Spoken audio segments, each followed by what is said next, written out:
Hello. आप सभी का फिर से स्वागत है सिनर्जी एडुटेक में। अभी अपन डिस्कस कर रहे हैं मोल कंसेप्ट। आई होप आपने इसके पहले के लेक्चर्स पूरे देख लिए होंगे। अब बच्चों, मोल कंसेप्ट से आपकी एक्चुअल केमिस्ट्री शुरू हो रही है क्लास 11th की। अगर आप किसी भी बड़े इंस्टीट्यूट पे पढ़ोगे, जैसा कि रेजो एलन वगैरह फॉलो करते हैं, वो आपको जो मैंने अब तक पीछे कवर करवाया था वो नहीं पढ़ाते हैं। मैंने खुद में भी बंसल में पढ़ाया है। मैं भी 11th क्लास का टॉपिक नंबर 1 मूल कंसेप्ट से ही शुरू करता हूँ और बच्चों को ऐसा बोल देता हूँ कि आप सबने ऑलरेडी पढ़ चुका होगा 9th क्लास में और ये आपके इतना रिलेवेंट नहीं है। मोल कंसेप्ट ही आपकी एक्चुअल फिजिकल केमिस्ट्री का पार्ट होता है। तो आइए शुरू करते हैं मोल कंसेप्ट। मोल कंसेप्ट अगर आपने अच्छे से कर लिया तो आपकी आने वाली केमिस्ट्री बहुत सिंपल हो जाएगी, क्लास 11th और 12th दोनों की। तो बिल्कुल डेफिनेशन से शुरू करता हूँ और फिर इसके बहुत सारे रियल लाइफ एग्जाम्पल लेके चलूंगा। पर डेफिनेशन से पहले एक बात बताना चाहूंगा कि मोल कंसेप्ट, ये वर्ड मोल का मतलब क्या है।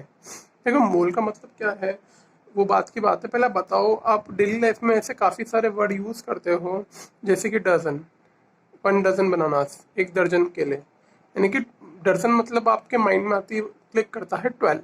क्या क्लिक करता है? 12 नंबर। ठीक है। सेंचुरी, कि इस क्रिकेटर ने सेंचुरी मारी, है ना। तो सेंचुरी वर्ड आती है आपके माइंड में क्लिक करेगा वर्ड 100। क्या क्लिक करेगा वर्ड 100। डिकेड, डिकेड माने होता है 10 ईयर, है ना। ऐसे काफी सारे वर्ड है जो आप डेली लाइफ में यूज करते हो जिनका कोई फिक्स नंबर अलॉटेड रहता है। ठीक है। 10 मतलब 1000 kg, है ना। तो ऐसे काफी सारे वर्ड होते हैं जो आपको याद रहते हैं। इसी तरह से केमिस्ट्री में भी एक वर्ड है मोल। मोल मतलब होता है 10, 12 या 100, 200 नहीं होगा। मोल मतलब इतना बड़ा फिगर होता है कि आप इमेजिन ही नहीं कर सकते। जब तक पढ़ोगे नहीं तब तक इसको आप इमेजिन ही नहीं कर पाओगे। ये मोल इतना बड़ा फिगर है। जब आप पढ़ लोगे तो इससे आप चुटकियों में खेलोगे, बहुत क्विकली इजीली इससे प्ले कर सकते हो फिर आप। ठीक है। तो देखो, मोल की डेफिनेशन क्या होती है। मोल वो है आपका कि a mole is defined as a number equal to the number of carbon atom in exactly 12 gram of pure carbon। किसमें? 12 ग्राम ऑफ प्योर कार्बन में। अब सपोज आपके पास 12 ग्राम का कोई सैंपल है कार्बन का, ये कोई 12 ग्राम का सैंपल है। अब आप जब इसके अंदर इसके कार्बन के एटम फाइंड करोगे ना, कार्बन के एटम कैलकुलेट करोगे ना, देखो एटम बहुत छोटा यूनिट होता है। कार्बन का मास होता है 12 और ये नंबर होता है 6, एटम नंबर 6, मास 12। ये एक एटम की कॉन्फ़िगरेशन बता रहा हूँ तुम्हें। इसी तरह से जब आप 12 ग्राम सैंपल के अंदर, 12 ग्राम सैंपल के अंदर नंबर ऑफ एटम कैलकुलेट करोगे या देखोगे। अब ये कैसे देखेंगे? स्पेक्ट्रोस्कोपी से देखा जाता है। इसकी अलग थ्योरी, आप चाहो तो नेट पर सर्च कर सकते हो। उससे अगर आप देखोगे कि 12 ग्राम के अंदर कितना एटम है कार्बन के, तो आपको ये फिगर मिलेगा 6.022 10⁻23। यानी कि 6.022 मतलब आपको 23 जीरोस लगाने पीछे, है ना। इसके आगे 23 जीरोस लगाने। इतना बड़ा फिगर है कि आपके 10 करोड़ से भी बाहर का फिगर हो गया। आप इसको इमेजिन ही नहीं कर सकते। इसको मैं लाख या करोड़ में नहीं बोल सकता, अरब खरब के भी बाहर फिगर है, क्योंकि एटम इतना छोटा पार्टिकल होता है कि 12 ग्राम कार्बन के अंदर इतने सारे एटम होते हैं। ठीक है। तो सोचो कि 1 kg कार्बन का पीस होगा तो कितने सारे एटम होंगे। ठीक है। इसी नंबर को बोलते हैं एवोगैड्रो नंबर। क्या बोलते हैं? Avogadro number. और यही आपका 1 मोल का स्पेसिफिकेशन है। अब आपको मैंने बता दिया नंबर कहाँ से आया। बस अब बच्चों, आज से इस नंबर का याद कर लो। 6.022 या कहीं कहीं आपको मिलेगा 6.03। क्या मिलेगा? 6.023। दोनों ही नंबर सही है, बस आगे आएगा 10⁻23। अब हमेशा बार बार इतना बड़ा नंबर लिखने की जगह इसको शॉर्ट में लिखते हैं NA। किससे लिखते हैं? NA, कैपिटल M और सबस्क्रिप्ट में A। इसको बोलते हैं एवोगैड्रो नंबर। इसका मतलब ये नहीं है कि ये एवोगैड्रो नंबर ने डिफाइन किया था।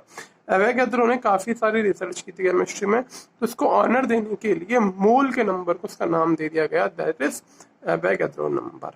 ठीक है। अगर इतने पार्टिकल हैं तो 1 मोल होगा, इसके डबल पार्टिकल है तो 2 मोल होगा, इसके ट्रिपल पार्टिकल है तो 3 मोल होगा। वैसा नहीं है कि यहाँ पे मोल वर्ड सिर्फ एटम के लिए ही होगा। मोल आप किसी के भी यूज कर सकते हो। 1 mole of electron, proton, molecule, किसी के भी लिए मोल वर्ड यूज कर सकते हो। जैसे डजन मैंने जरूरी नहीं बनाने के लिए यूज करूँ, मैं बोल सकता हूँ ना 1 डजन एप्पल मीन्स 12 एप्पल्स। तो इसी तरह से अगर मैंने बोला कि 1 मोल बनाना, 1 मोल बनाना, तो मतलब क्या हो जाएगा आपके पास? 6.022 10⁻23 बनाना है ऐसे मेरे पास। ठीक है, अब मैंने बोला आपके पास मेरे पास 1 मोल रुपीज है। कितने रुपीज है? 1 मोल रुपीज है। अब 1 मोल रुपीज मतलब मेरे पास 6.022 10⁻23 रुपीज है। मेरे इतने रुपए होंगे नहीं, वैसे मजाक की बात है। 1 मोल का मतलब ये। तो जैसे डजन में 12 क्लिक करता है, 1 मोल में ये फिगर क्लिक करना चाहिए। अब चाहे कोई सी भी एंटिटी हो, एटम, प्रोटॉन, न्यूट्रॉन, XYZ कुछ भी हो, 1 मोल का मतलब ये नंबर ऑफ पार्टिकल कहलाएंगे आपके। ठीक है, अब अगर इतने ही पार्टिकल है जितने मैंने लिए तो उसको 1 मोल बोलूंगा। डबल है तो 2 मोल, ट्रिपल है तो 3 मोल, 4 टाइम्स है तो 4 मोल, अगर हाफ है इसके आधे पार्टिकल है तो हाफ मोल। ठीक है, जैसे मेरे पास 3.011 एटम से कार्बन के, तो मैं क्या बोलूंगा? मेरे पास हाफ मोल एटम से, क्या मैं बोलूंगा? मैं मेरे पास हाफ मोल एटम से कार्बन के।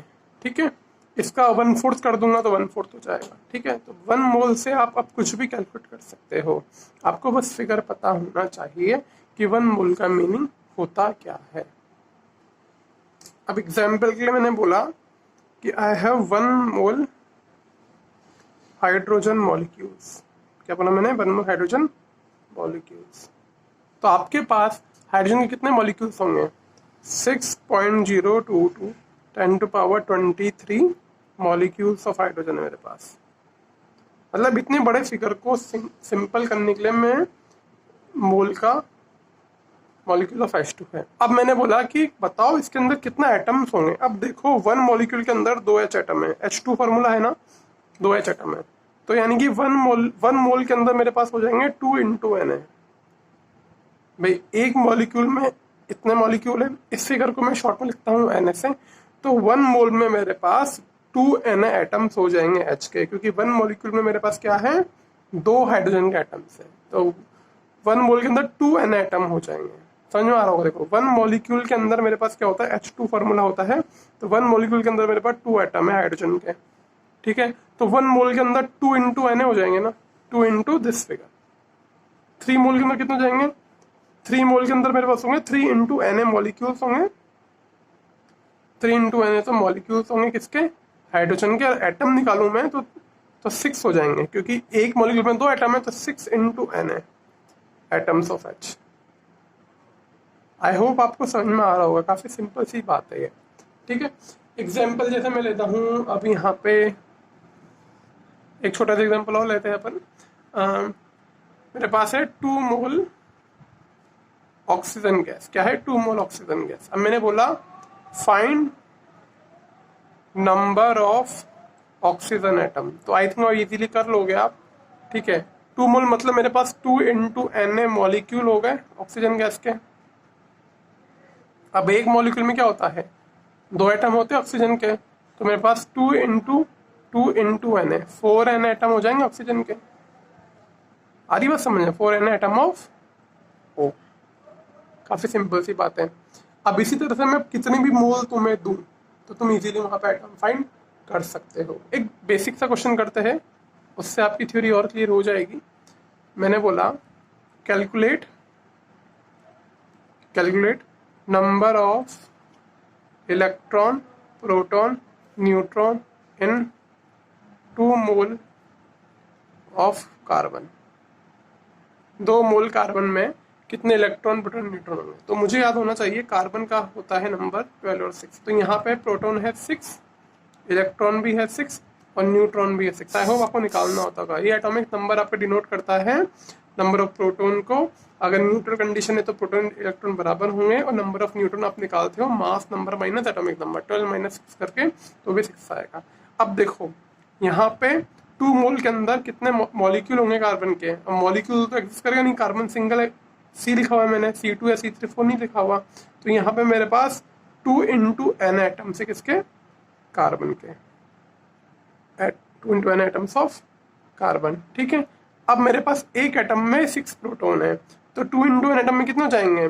2 × Na × 6 that is 12 Na proton, और 12 Na तो क्या हो जाएंगे? इलेक्ट्रॉन, और 12 Na ही हो जाएंगे क्या हो जाएंगे? न्यूट्रॉन। समझ में आया? एक एटम के अंदर 2 × एक एटम के अंदर 6 प्रोटॉन है और मेरे पास 2 × Na एटम्स है। ठीक है, तो 2 इंटू एन ए, अब 6 है एक के अंदर, तो 6 इंटू करा तो आ गया 12 एन ए। और आई थिंक यहाँ पे देखो दिख रहा है तुम्हें, प्रोटॉन इलेक्ट्रॉन न्यूट्रॉन सब बराबर है, तो 12 N A proton, 12 N A electron, 12 N A आपके पास हो जाएंगे न्यूट्रॉन। तो आप ऐसे किसी भी कंडीशन के लिए ये चीज़ सब फाइंड कर सकते हो। समझ में आ रहा होगा बहुत अच्छे से, नहीं आ रहा तो वीडियो को एक बार दोबारा देखिए और अच्छे समझ में आ जाएगा। देखो मैं वो बेसिक सी चीज़ें बता रहा हूँ, ये किसी बुक में नहीं मिलेंगे ऐसे क्वेश्चन, आपके मोल के रिगार्डिंग आपका डर खत्म हो जाए उसके लिए। ठीक है, अब एक बार ये वाला फार्मूला यूज करेंगे अपन मोल निकालने के लिए। ठीक है, ये वाला फार्मूला देखो कैसे करते हैं। देखो आपने मोल का फार्मूला देखा पिछले पेज पे, नंबर ऑफ पार्टिकल्स। अब यहाँ पे पार्टिकल्स कुछ भी हो सकता है, जो भी आपके क्वेश्चन में गिवन होगा, चाहे इलेक्ट्रॉन हो, प्रोटॉन हो, न्यूट्रॉन हो, और 6.022 10 टू पावर 23। ठीक है, अब एग्जाम्पल मेरे पास है, अपने पास है यहाँ पे 3.022 10 to power 23 molecules of nitrogen gas. ठीक है, अपने पास इतने पार्टिकल मॉलिक्यूल्स हैं नाइट्रोजन गैस के, तो आपको फाइंड करना है, calculate number of nitrogen atoms, nitrogen के कितने एटम्स होंगे। ठीक है, सेकंड फाइंड करना है number of electrons, electron find कर लोगे तो इजीली आप प्रोटॉन वगैरह भी फाइंड कर सकते हो। देखो क्वेश्चन कैसे करेंगे, अब आपके पास मोल नहीं दिया हुआ, मॉलिक्यूल्स दिया हुआ है, इतने मॉलिक्यूल्स हैं, तो आपको निकालना है कितने मोल्स ऑफ नाइट्रोजन गैस है, मोल्स ऑफ N2 गैस, वो आपको फाइंड करना है, मोल्स ऑफ नाइट्रोजन गैस। तो फॉर्मूले में क्या पुट करेंगे, नंबर ऑफ पार्टिकल, पार्टिकल यहाँ पे मॉलिक्यूल्स हैं, तो कितने मॉलिक्यूल्स हैं 10 to power 23 divide by 6.022 10 to power 23। तो देखो कैलकुलेशन सिंपल करने के लिए यहाँ पे 3.11 ले लेता हूँ मैं, ताकि इजीली यहाँ पे कट जाइए, तो ये 2 टाइम्स कट गया, तो मेरे पास आ जाएगा 0.5 इंटू 0.5 मोल, पूरा कट जाएगा। ठीक है, इतने मोल है मेरे पास। अब इतने मोल मतलब कितने मॉलिक्यूल हो गए, 0.5 into N A, I think वो यही फिगर आ रहा है ऊपर, मॉलिक्यूल इंटू एन ए करता हूँ तो यही फिगर आ रहा है। अब मुझे ये तो नहीं निकालना, मुझे तो एटम निकालना है। अब देखो एक मॉलिक्यूल में मेरे पास 2 एटम है नाइट्रोजन के, 2 एटम ऑफ नाइट्रोजन, बिकॉज का फॉर्मूला होता है N2 का होता है ऐसे, तो एक मॉलिक्यूल के अंदर 2 एटम है नाइट्रोजन के। ठीक है, तो यहाँ पे कितने एटम हो जाएंगे आपके पास, 0.5 मोल है, तो मॉलिक्यूल कितने हैं आपके पास, इतने मॉलिक्यूल है, तो इस 0.5 को 2 से इंटू कर दूं मैं, तो यानी कि आपके पास Na एटम्स हो जाएंगे नाइट्रोजन के। मतलब इसका जस्ट डबल, एक मॉलिक्यूल में 2 एटम है, इसका डबल करूंगा तो एवोगाड्रो नंबर आएगा, दैट इज Na, तो Na एटम्स होगा नाइट्रोजन के। अब नाइट्रोजन का नंबर होता है 714, तो यहाँ पे इलेक्ट्रॉन 7 है, प्रोटॉन 7 है, न्यूट्रॉन भी 7 है, तो अब आपके पास Na एटम है, तो आपके पास 7 Na ही इलेक्ट्रॉन्स हो जाएंगे। ये आपके दोनों आंसर हो गए। आई थिंक आपको समझ में आ गया होगा कि अपन मोल से कैसे डील कर रहे हैं। इस वीडियो को रिवाइज करिए, एक बार एनसीईआरटी में से थ्योरी दोबारा पढ़िए इस चीज़ की, है ना, फिर मैं आपको मोल के और कंसेप्ट बताऊंगा कि मोल से आप मॉलिक्यूलर मास वगैरह कैसे निकालोगे, या मॉलिक्यूलर मास गिवन है तो उससे मोल कैसे निकालोगे, और भी काफ़ी सारी चीज़ें हैं मोल की। ये सिर्फ स्टार्टिंग है, बिल्कुल बेसिक्स है। ठीक है, तो आप इसको रिवाइज करिए और एक बार एनसीईआरटी से थ्योरी पढ़िए, या फिर जो भी आपके पास बुक है उससे थ्योरी पढ़िए। फिर अगले वीडियो में इसके और क्वेश्चन और एप्लीकेशन डिस्कस करूँगा।